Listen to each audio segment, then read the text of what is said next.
Assalamualaikum warahmatullahi wabarakatuh. Salam sejahtera bagi kita semua. Selamat pagi anak-anak, apa kabar hari ini?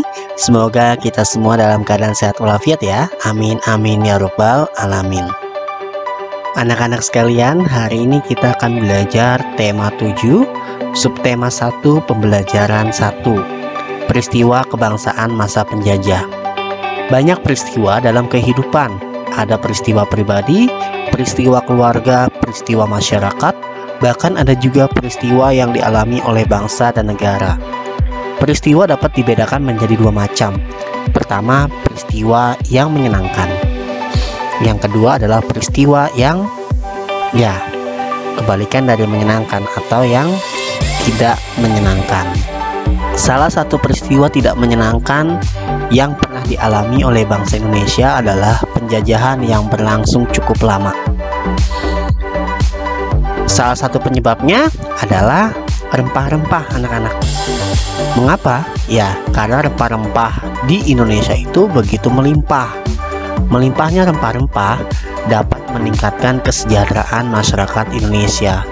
Namun, rempah-rempah yang begitu melimpah juga membuat bangsa-bangsa di Eropa berusaha untuk menguasai perdagangan.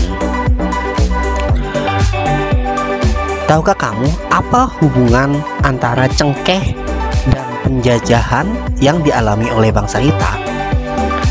Cengkeh memiliki banyak manfaat. Sebagai bumbu masak, cengkeh digunakan dalam bentuk bunga utuh atau dalam bentuk bubuk. Cengkeh juga dimanfaatkan oleh bangsa Cina dan Jepang sebagai dupa.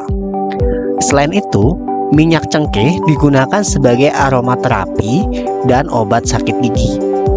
Pohon cengkeh banyak manfaatnya, sehingga menjadikannya bernilai ekonomis tinggi. Oleh karena itulah, cengkeh merupakan salah satu bahan rempah-rempah yang menjadi buruan bangsa-bangsa Eropa. Hal itu yang memicu terjadinya penjajahan di Indonesia. Bangsa kita mengalami penjajahan cukup lama. Selama masa penjajahan, bangsa kita mengalami penderitaan akibat adanya penindasan. Pada masa pemerintahan kerajaan-kerajaan Islam di Indonesia, datanglah orang-orang Eropa yang mengadakan pelayaran samudra. Kedatangan orang-orang Eropa di Nusantara mula-mula disambut baik oleh bangsa Indonesia. Namun, ketika orang-orang Eropa itu berusaha menguasai Nusantara, mereka mendapatkan reaksi keras berupa perlawanan-perlawanan di berbagai daerah. Lalu, apa sebenarnya yang melatar belakangi bangsa-bangsa Eropa tersebut datang ke Indonesia dan akhirnya menjajah bangsa Indonesia? Ayo kita cari tahu faktor-faktor yang melatar belakangi kedatangan bangsa-bangsa Eropa ke Indonesia. Peristiwa kedatangan bangsa Barat. Mulai akhir abad 15, bangsa Eropa berusaha melakukan penjelajahan samudra. Bangsa Eropa yang pernah melakukan penjelajahan dan penjajahan di Indonesia dimulai oleh bangsa Portugis. Kapal mereka pertama kali mendarat di Malaka pada tahun 1511. Berikutnya ialah bangsa Spanyol yang mendarat di Tidore, Maluku pada tahun 1521. Kemudian disusul oleh bangsa Inggris dan Belanda. Kapal-kapal Belanda pertama kali mendarat di Pelabuhan Banten pada tahun 1596.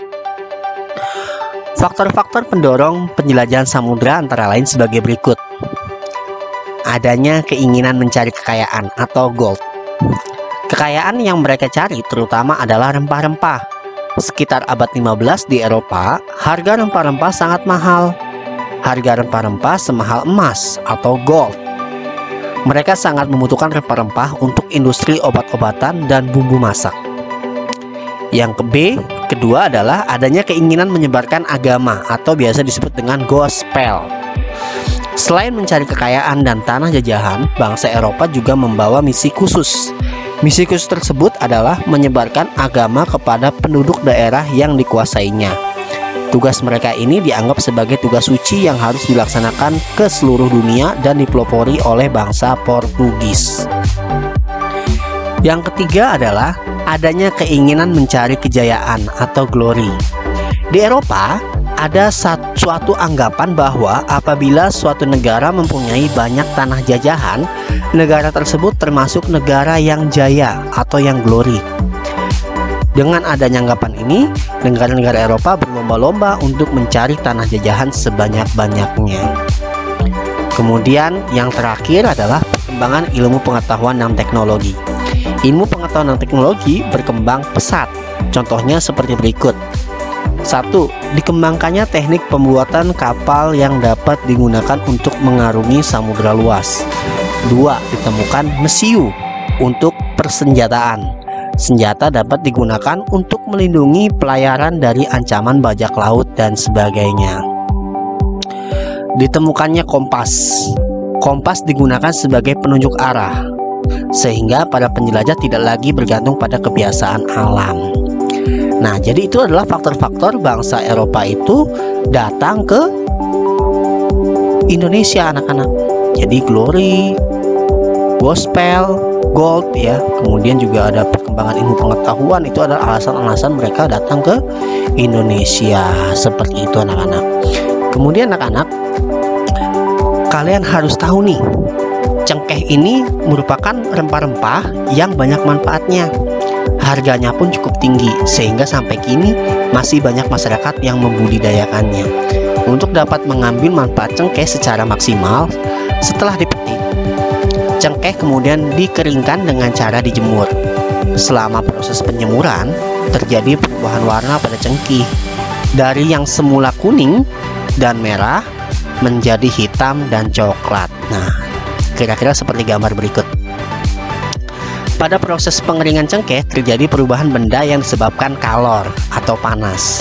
Dari proses tersebut kita ketahui pengaruh kalor atau energi panas, dalam hal ini sinar matahari, pada benda. Pernahkah kamu mengamati benda-benda yang ada di sekitarmu? Benda-benda yang ada di sekitarmu memiliki sifat dan wujud yang berbeda-beda. Masih ingatkah kamu wujud-wujud benda? Tahukah kamu cara membedakannya? Salah satu cara membedakan wujud benda adalah dengan mengetahui sifat benda itu.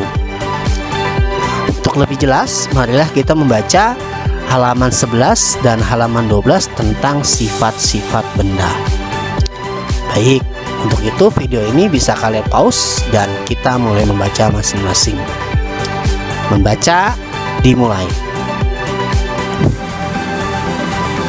Baik anak-anak, sudah selesai ya membaca ya?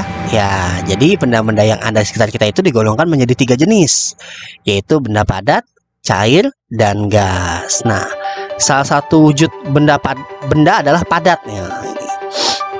Banyak nih di sekitar kita yang berwujud benda padat. Kita dapat memegangnya, dapat memindahkannya tanpa mengubah bentuk aslinya. Benda padat yang ada di sekitar kita itu contohnya adalah misalnya meja, buku, kemudian pulpen, pensil, itu adalah benda padat. Kemudian ada lagi wujud benda cair. Nah, apa benda cair? Nah, seperti misalnya minyak, air, kecap. Nah, itu adalah bagian dari benda-benda cair. Kemudian yang terakhir adalah benda gas. Nah, ini benda gas ini seperti apa anak-anak? Nah, seperti kita manusia menghirup gas oksigen dan mengeluarkan gas karbon dioksida. Nah, kemudian juga kita bisa melihat benda gas ini ketika kita sedang meniup balon. Nah, seperti itu ya. Kemudian menyemprotkan minyak wangi. Bagaimana minyak wangi yang tadinya isinya air bisa berubah menjadi gas ya, sehingga kita bisa hirup wanginya. Seperti itu, minyak wangi atau parfum ya. Jadi itu saja yang dapat Bapak jelaskan terkait dengan tema 7 subtema 1 pembelajaran 1. Mari kita simpulkan bersama. Tadi kita sudah belajar tentang cengkeh, di mana cengkeh ini merupakan rempah-rempah yang banyak manfaatnya, dan salah satu faktor atau tujuan dari bangsa barat datang ke Indonesia monopoli ke perdagangan Indonesia itu adalah karena cengkeh. Nah, bangsa Eropa datang ke Indonesia itu dengan 4 tujuan ya. Yang pertama adalah gold atau kekayaan. Yang kedua adalah gospel, menyebarkan agamanya. Kemudian glory, kejayaan. Kemudian ada lagi yang karena ilmu pengetahuan. Nah, Terus anak-anak, kita juga tadi sudah belajar terkait dengan perubahan wujud benda. Jadi wujud benda itu ada 3 ya. Ada benda padat, yang di sekitar kita tuh banyak benda padat itu benda yang dapat kita pegang, kita pindah dan lain sebagainya ya. Contohnya misalnya alat tulis kita, pulpen, pensil, kemudian buku, itu adalah benda padat. Kemudian kita juga sudah belajar benda cair. Apa benda cair itu ya? Bentuknya seperti air. Kalau misalnya ditaruh di tempat tertentu, maka benda itu akan mengikuti wadahnya. Seperti itu benda cair ya. Jadi ada air, ada minyak, ada bensin, dan lain-lain. Kemudian yang terakhir benda gas ya. Benda gas itu adalah seperti oksigen yang kita hirup. Kemudian kita meniup balon ya, dia tidak terlihat oleh kasat mata, jadi itu adalah benda gas. Kemudian menyemprotkan parfum ke tubuh kita, nah itu kecium wangi, itu adalah benda gas. Demikian penjelasan dari Bapak. Untuk tugas langsung saja kita cek di classroomnya ya. Sekian, terima kasih. Wabillahi taufiq wal hidayah. Wassalamualaikum warahmatullahi wabarakatuh.